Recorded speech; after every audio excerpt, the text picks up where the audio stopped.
So a very tricky race, which you're about to see on the highlights package. I've got Jack McCartney with me, the winner of today's race. We had, I think, 4 or 5 different leaders at different times of the race, but what counts, of course, is winning on the last lap. Jack, you managed to do that, and today was the first, I think, official race for your new boat. Yep, that's it. That's right. We christened it this morning.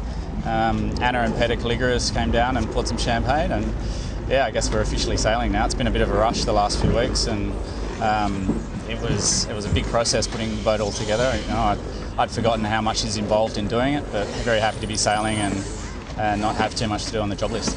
Now, last season, the JJ, of course, you were one of the main contenders. You went into the last race with the possibility of winning the whole event. Didn't quite work out for you. This year, maybe it'll be different. Thanks for reminding me. Yeah, different conditions from today. Tell me, where do you feel you're at with this boat as opposed to where you were at the end of the JJ? It's a new hull, we know, a new rig. Tell us about the process of getting to the right place come the JJ. Well, I guess I should start with the crew. Like, Sharko stayed with me for the last couple of years, and we got Pete back from the 7, which is really nice. It's great to have him back on board. The big rig, we did a lot of planning in the off-season. It's very much a development from where we got to with the big rig last year. We're the same crew weight as what we were with Witty, or maybe a few kilos lighter.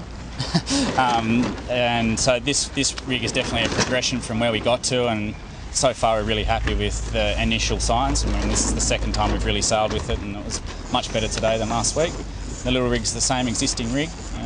It's great to have a new hull. You can definitely feel a little difference, a little bit of zip, and yeah, I think, you know, you won't really know too much with how people are going until early next year. I think that's when we'll get a good indication of how everyone's going for speed and crew work and whatnot. But you mentioned to me before the start today you hadn't had a chance to do a line-up, a speed test. Yeah. You got a couple of shots of that today.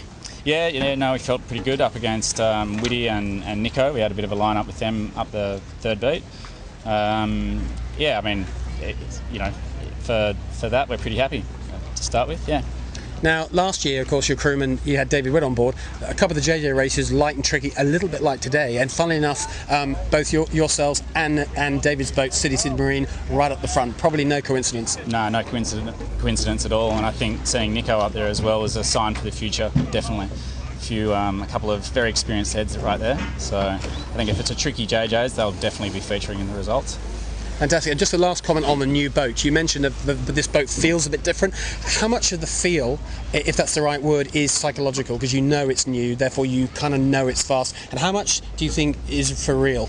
Yeah, definitely. I think a psychological advantage. You know, I think the boats do age over time. Although our boat was 5 years old last year, you know, it's, I think, really important to maintain them and keep them up to scratch. But how much is it a psychological advantage versus a real advantage? It's hard to say. I don't know. But you'll take it whichever way. Yeah, definitely. Jack, congratulations. Great race today. Great, very polished performance. Look forward to seeing it at the front the rest of the year. Thanks, Mark. Cheers.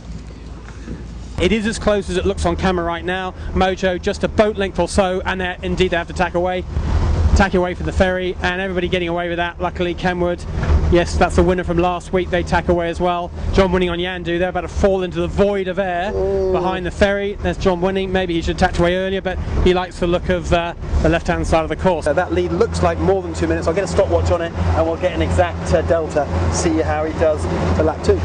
Well, when you're hot, you're hot. He's won it last week in a runaway, and we're looking at potentially another one right now. Go you good thing, Kenwood. He's the builder of these boats, so he's starting to enjoy himself. We said last week, he gets tangled up with all the new boats, construction and all the repairs and all the dramas, but he's just had a little golden patch here that he's enjoying. So go you good thing, and the mighty Kenwood. Tricky boat handling when there's a lot of traffic around you. There's Asko gets the jibe in, probably just the wrong side of the ley line. They went a bit late there, lads. That's Marcus. Ashley Jones a little bit too late, so he has to drop when he's too slow reaching, which is not fast at all. He's got lots of rights, so that's okay, but he's got a 180-degree turn to do, which is never ideal. There he goes. Bit of a heart rate test for his bowman. Pull that mainsail in, on it goes. Not too bad actually, quite nicely done. But it was a tough old manoeuvre. They did it pretty well considering. So he's our current leader, Sydney City Marine, David, on the wheel, and Keegan York in the bow, doing a nice job of trimming that green sheet. Tommy Clout is crouched down and looking around, and that's what you want, Mark, hey, on a day like this. But these guys, I reckon these guys have got the They've got the heads for it. It's just how lucky they get from now on. So this looks pretty sure to be our podium. As I was saying before, you've got the Rag Famish Coopers, Mojo, and the battle between. They're pretty much aiming at these marks. Almost laying with this shift, and you'd have to say David Witt's high lane versus Mojo might work out rather nicely, but the question is, will any of them lay? Are they all going to get slowly headed, or are we going to be jibing? Very hard to say what's going to happen. I'd say this is still fully up for grabs. Who's going to win this race?